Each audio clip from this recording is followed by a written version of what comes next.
So this is going to be a short video, probably. Just addressing something that's been around for a while, but's finally reached the point of me feeling like I need to address this.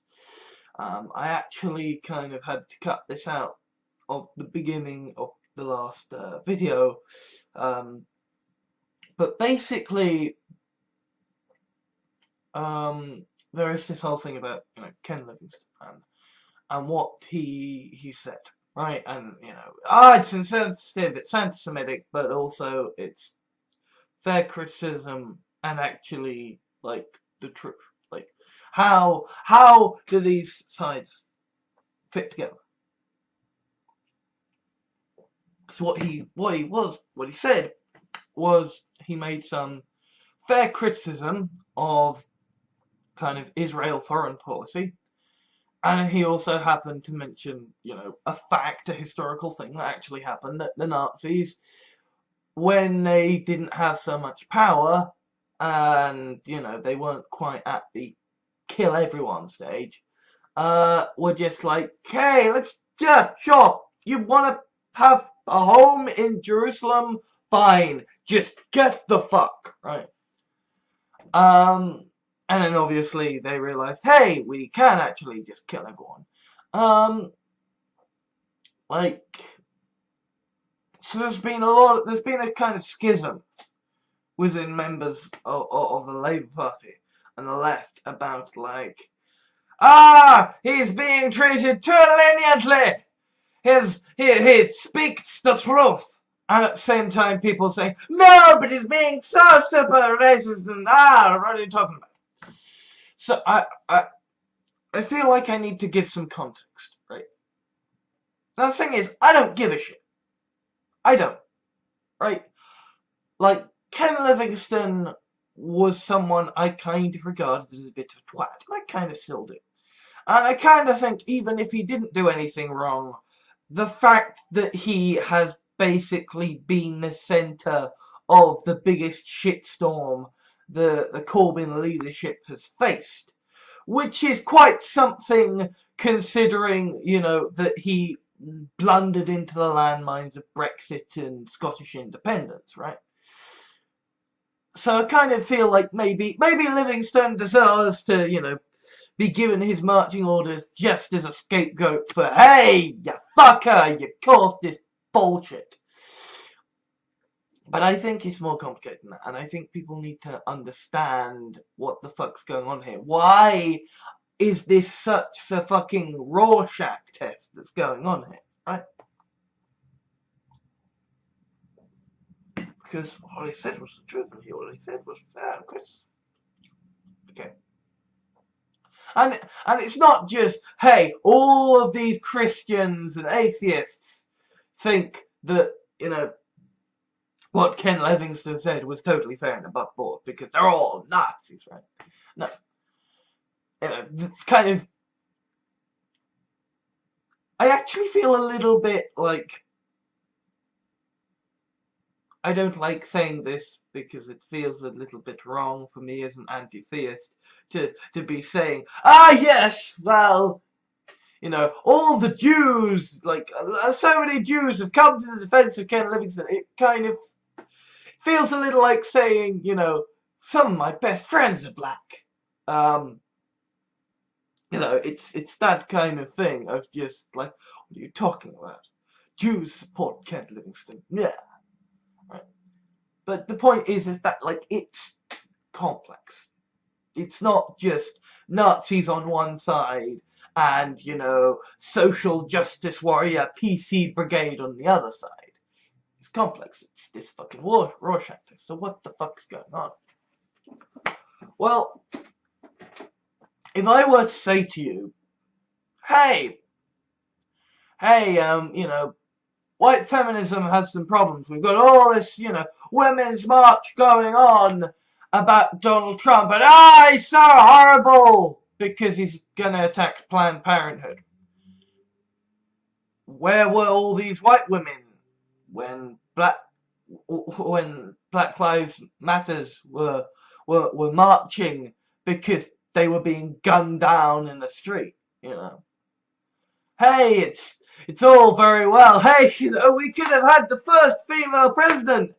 But of course she's white, and she also set the precedent. She also helped endorse the super predator bill that kind of put a disproportionate amount of black people behind bars. And also, she was in a position of power when the government was killing a load of people. I mean, granted, Donald Trump is now doing the exact same thing, so, I'm not defending Donald Trump here. But you can have criticisms of white feminism, right? And at the same time, you can then go on to say, hey, look at Margaret Thatcher, look at all the horrible things she did, the way she cracked down on the miners' strike, and it's arguable that she was the start of, neoliberalism, and why we now have a world of such mass unemployment. It's horrible what you do. And hey, look at the balls up Theresa May is doing of this. She's unelected. And then, that's fine. And then you combine that, with like, hey, and I also released a 2-hour video talking about how I feel with regards to women with different coloured hair in fetishes and in the fiction I write. And it's like, all these individual things on their own might be fine. But you combine them together and suddenly you start to get a different narrative. It's like how, it is fine to criticize, fucking ISIS. It is fine to criticize what's going on with Saudi Arabia and, the whipping to death of rape victims. It is fine to, in my opinion, as an anti-theist, to be an atheist and to question whether anybody should be religious in this day and age. It is fine, to a certain extent, to argue whether someone should be covering their face in certain circumstances, like we have security cameras and surveillance and what have you for a reason. You tie it together though, and people start going, do you read the Daily Mail, mate? Are you Islamophobic, mate? Because you can say fair statements that on their own are relatively innocuous, right?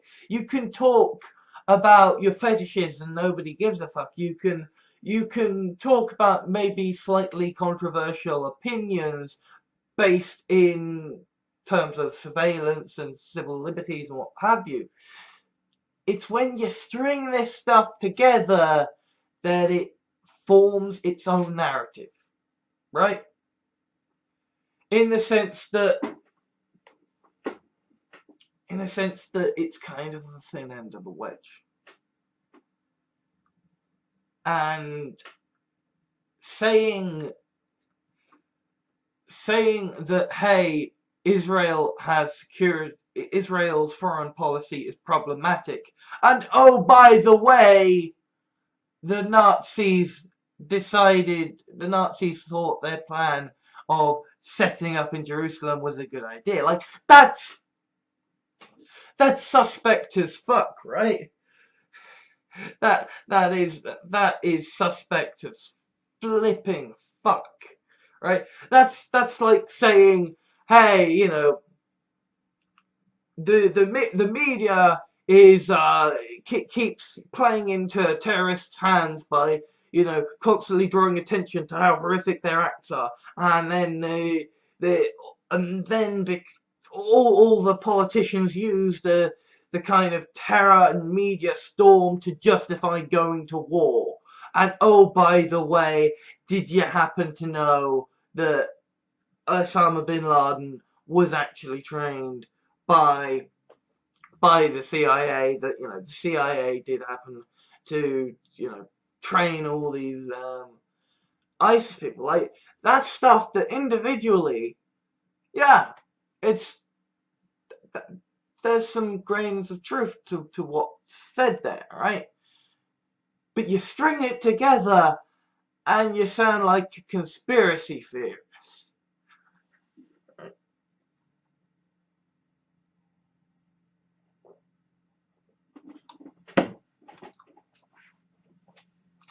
I mean, let's take a more outlandish example. Okay. So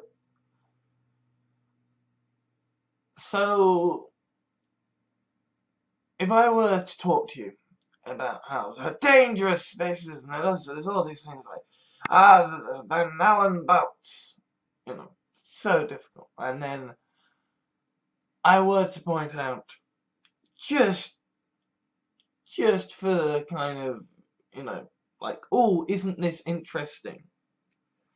That, little pieces of trivia about how, hey, the astronauts were sent up into space with one kind of boot, but you see footprints of a different kind on the moon, right? If I were to say, mention the importance of America getting to the moon because, we can't let the damn communists win, right? Like, things said in isolation begin to form a narrative, right? Like, I genuinely am someone who thinks that you're a fucking moron if you don't think that, America actually went to the moon. And actually put them out on the moon. I think you are genuinely a fucking moron. Like, I think there is so much evidence in favour of it.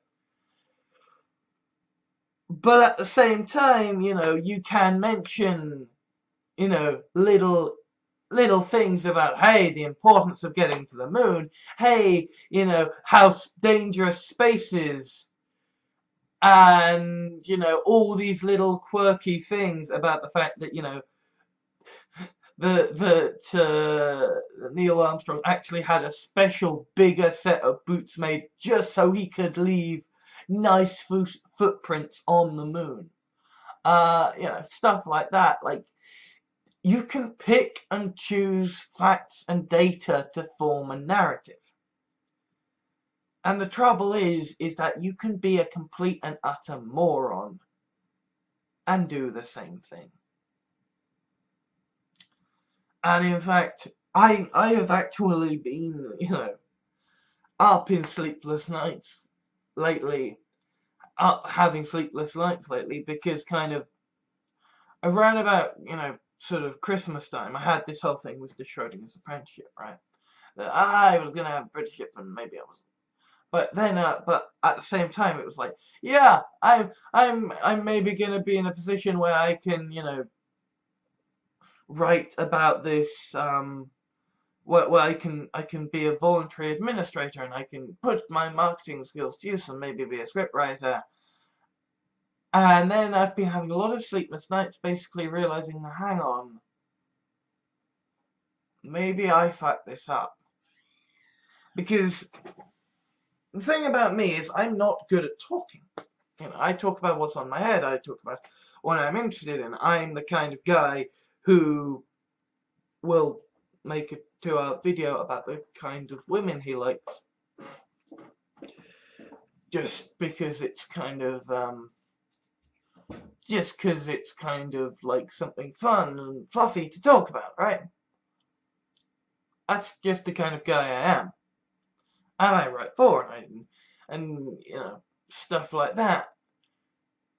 And I kept wondering, hang on, I was doing fine. Was this admin company? What's the fuck's going on?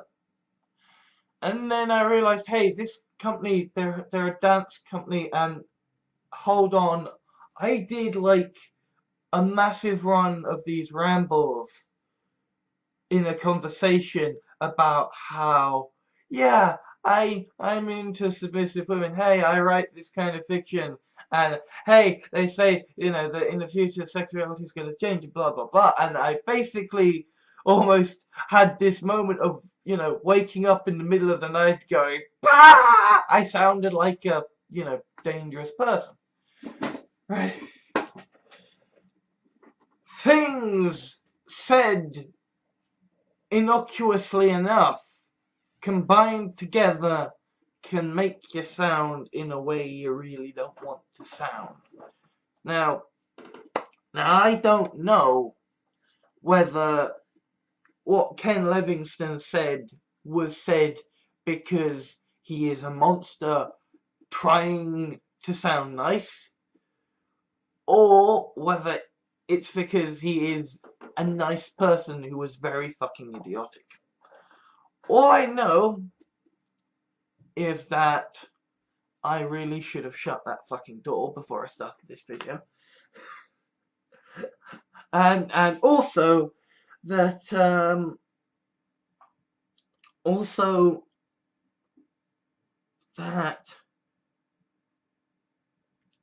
I think we need to understand where the other side is coming from on this. Whatever you think of Ken Livingstone, whatever you think of your remarks, I think we have to understand where the other people are coming from, and that this isn't just a straight up, you're all Nazis, you're all just horrible conspiracy theorists who want to overthrow one of Corbyn's allies, I think we need to understand the power of combined innocuous remarks and how they can make you seem like a monster, even if you are in fact just a fucking imbecile who doesn't know what the fuck that you're saying.